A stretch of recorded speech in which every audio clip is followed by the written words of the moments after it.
Auzubillahiminash-shaytanir-rajim. Bismillahir-rahmanir-rahim.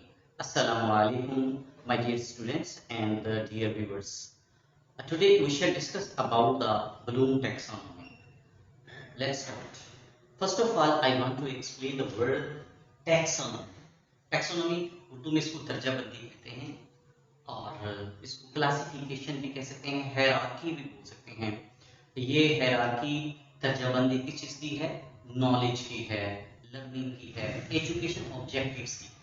ठीक है, तो ये ब्लूम के नाम से मंसूब किया जाता है। इसमें बेसिकली 3 डोमेन्स हैं और इसमें दूसरे भी ब्लूम के साथ उसके जो दोस्त हैं उन्होंने मिलकर ये टैक्सोनॉमी डेवलप की थी, जिसमें बड़ा किरदार जो ब्लूम का था, इसलिए इससे ब्लूम के नाम से ही ज़्यादा मंसूब किया जाता है।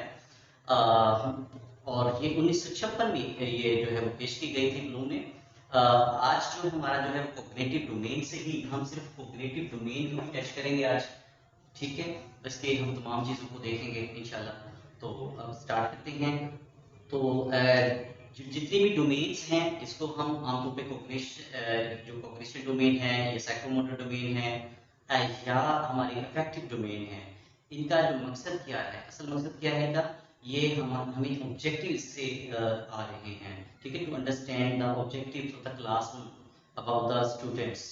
ठीक है, इससे आसान होता है कि एक बच्चा जो है वो किस तरीके से वो सीखता है चीज़ों को, ताकि हम बच्चों को उसी तरीके से सिखाएं और उसी तरीके से उसकी असेसमेंट करें। तो ये एक डोमेन्स जितनी भी हैं ये हमारे बच्चों को सिखाने में और उसको असेस करने में मददगार साबित होती हैं। Today we shall discuss about the only the cognitive domain in a detail. First of all,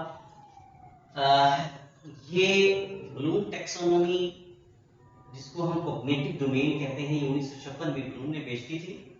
उसे 6 लेवल्स में तकसीम किया था ब्लूम ने, lower to complex, lower to higher. कैसे है? इसका जो नाम है वो नॉलेज, 6 हिस्से हैं इसके: knowledge, comprehension, application, analysis, sciences, evaluation.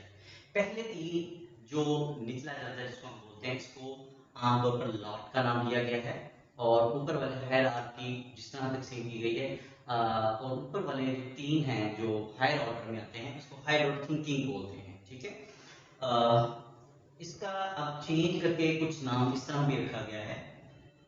अब इसमें कुछ चेंजिंग की हैं जो कि ब्लूम टैक्सोनॉमी में रिवाइज करके अब इसका नाम बिल्कुल तकरीबन मिलते जुलते ही हैं, थोड़ी सी चेंजिंग की है और थोड़ी सी चेंजिंग से बड़ा फर्क पड़ गया है। अब उसमें क्या है जी, अब इसका नाम remembering, understanding, apply, analyse, evaluate और क्रिएट, ये 6 लेवल्स हैं ब्लूम टैक्सोनॉमी के। अब हम थोड़ा सा इसको अंडरस्टैंड करने की कोशिश करते हैं। First of all, knowledge.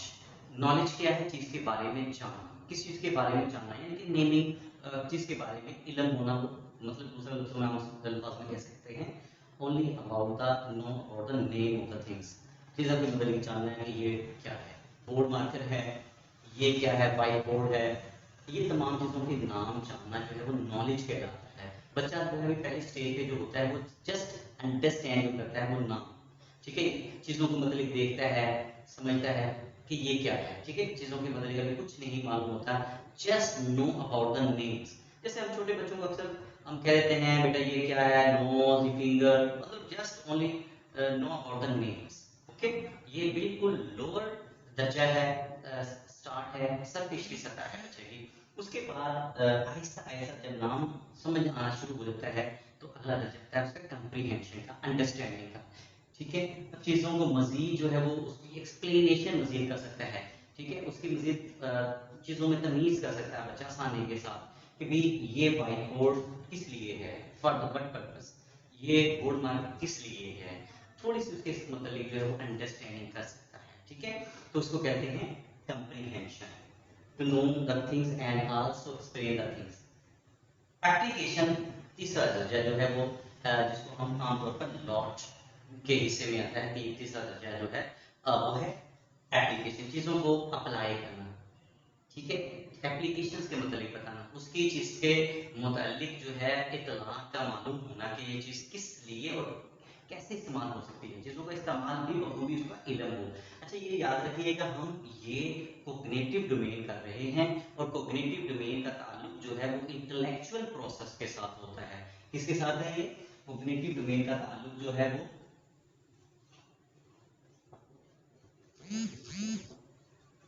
ये इंटेलेक्चुअल माइंड के साथ इसका ताल्लुक है। ठीक है, आमतौर पर हम उसको उर्दू में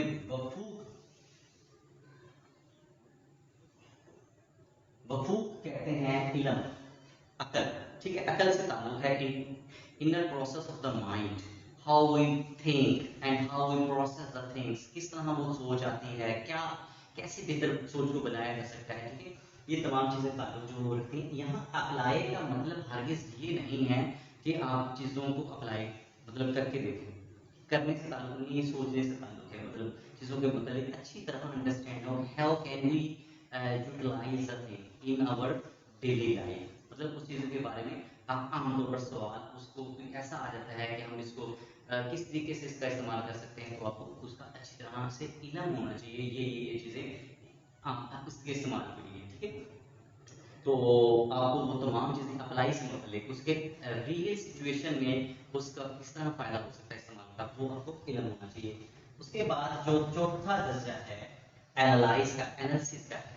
एनालिसिस मीन्स चीज़ों to see the things apart. ठीक है, चीज़ों को मुख्तलिफ तरीकों से अलग अलग करके देखना। ठीक है, मुख्तलिफ पर्सपेक्टिव में, मुख्तलिफ एंगल्स में, मुख्तलिफ थीरीज में, मुख्तलिफ हिस्सों में करके तज्जिया करना एनालाइज कहलाता है।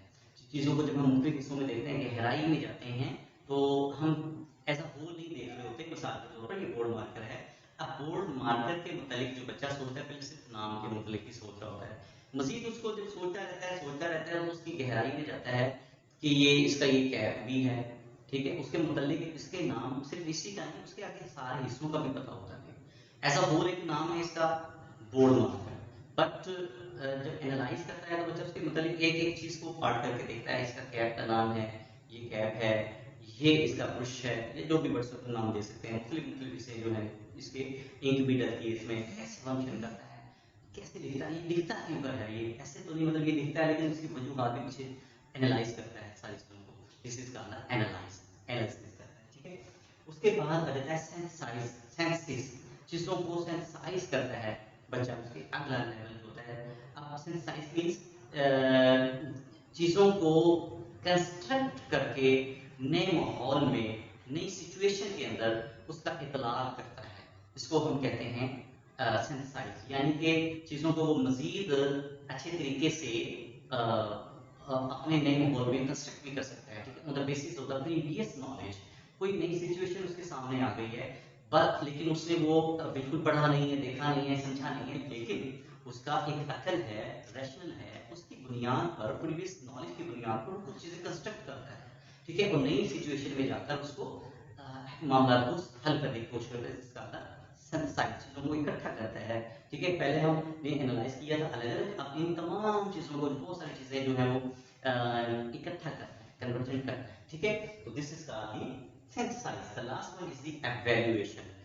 बच्चा हमारा स्टूडेंट है, जब तमाम चीज़ें आहिस्ता आहिस्ता ये चीज़ें क्या देखा होगा कि बच्चा छोटा होता है, फिर आहिस्ता पढ़ता है, परवान चढ़ता है, फिर चीज़ों को वो एवेल्युएट करना शुरू करता है। अपने लिए बेहतर क्या है, चीज़ें ठीक क्या हैं, अच्छी क्या हैं, बुरी क्या हैं, तो वो तमाम चीज़ों को मज़ीद जो है उन चीज़ों में फ़र्क के साथ साथ मज़ीद जो है उसको पता होता है कि वर्थ और वैल्यू चीज़ों की क्या है। ठीक है, यानी कि बच्चे जो हैं वो आहिस्ता आहिस्ता जो है वो नॉलेज से एवेल्यूएशन की तरफ किस तरह जा रहे हैं, अंडरस्टैंडिंग किस तरह हो रही है बच्चों की, और एवेल्यूएशन का बड़े बड़े की सोच किस तरह आती है, वो चीज़ों को मज़ीद जो है बियॉन्ड थिंकिंग कैसे करता है, उस चीज़ों के मुतालिक जो है वो अच्छे तरीके से अदरा करके अपने लिए बेहतर क्या तजवीज़ कर सकता है, एवेल्यूएट हो सकता है बच्चा अपने मुतालिक, तालीम के मुतालिक, अपने मतलब जो भी है वट्सएवर, अब उससे अच्छे और बुरे की तमीज़ के साथ साथ वो चीज़ों को अपने लिए वो फैसला साजी भी करने की उसके अंदर ताकत आ जाती है, वो डिसाइड कर सकता है what is the good and bad. ठीक है, वर्थ और वाइल्ड में आ जाती है। यही चीज़ें जो हैं उसका नाम जो है वो उसका दिया हुआ है, देखें कि जो निचला दर्जा है वो 3 है, रिमेम्बरिंग, चीज़ों को याद करना, रिकॉल करना। ठीक है, अगर बच्चा फौरन दोबारा भी पूछा जाए तो पता हो उसको क्या चीज़ है, अंडरस्टैंड करना चीज़ के मतलब, ठीक है। उसके मजीद एक्सप्लेनेशन आती है, अप्लाई, ये तकरीबन चीज़ें वही हैं, ठीक है। ऊपर जाके थोड़ा सा चेंज होता है, 19-20 का करता हूँ यहाँ क्रिएट में मजीद नाम चेंज किए इसके, ठीक है। तो चीज़ें जो हैं वही हैं, लेकिन मजीद उसमें निखार पैदा किया गया है इसके अंदर, जो रिवाइज किया गया है। क्रिएट एवेल्युएट भी तकरीबन हुई है, एनालाइज सेंसिटाइज से ये दोनों को मिलाकर किया गया है। क्रिएट करना चीज़ें जो है वो क्रिएट क्या, तो क्रिएशन, क्रिएशन भी वही है कि चीज़ें जो है अपनी भी कुछ चीज़ लेकर आता है बच्चा, अपनी सोच के साथ, कंस्ट्रक्ट के साथ, एक्सपीरियंसेस के साथ, ठीक है। वो नई इनोवेशन जो आती है वो क्रिएशंस के साथ आती है। बच्चा जो है वो अपने लिए बहुत सारी चीज़ें कोशिश करता है, उसके अंदर तकनीकी सलाहियात उभरती हैं, और हमारा तालीम का मकसद भी जो है बच्चों की तकनीकी सलाहियत को उभारना है, ठीक है। बच्चों के अंदर जो छुपा हुआ पोटेंशियल है उसको उजागर करना है। तो ये क्रिएशन जो बच्चों के अंदर पैदा करना जो है, ये हमारा बड़ा ही लाजमी मंजूर हिस्सा है। दोस्तों, इस तरह कैसे हम अपने ऑब्जेक्टिव हासिल कर सकते हैं, ब्लूम टैक्सोनॉमी ने बहुत अच्छे अंदाज में हमें ये बताया है। और ये टैक्सोनॉमी यूँ समझ लें कि हमारी एजुकेशन की बुनियाद है। जैसे किसी भी हमारे लैंग्वेज की अलग पे होती है, इंग्लिश की एबीसी होती है, ये हमारी यूँ कह लें कि एजुकेशन की फील्ड में ये अलिफ बे है, बुनियाद है, फाउंडेशन है कि बच्चों को किस तरह लेकर चलना है, ठीक है। उम्मीद है कि आपको ये तमाम चीज़ें जो है वो समझ में आती होंगी। कहीं भी कोई प्रॉब्लम हो, कन्फ्यूजन हो, तो प्लीज़ काइंडली कमेंट बॉक्स में लिखना मत भूलिएगा। अब तक के लिए इतना ही काफ़ी है। आपका होस्ट इजाज़त दीजिए, आसिफ सलीम। थैंक यू, अल्लाह हाफिज़।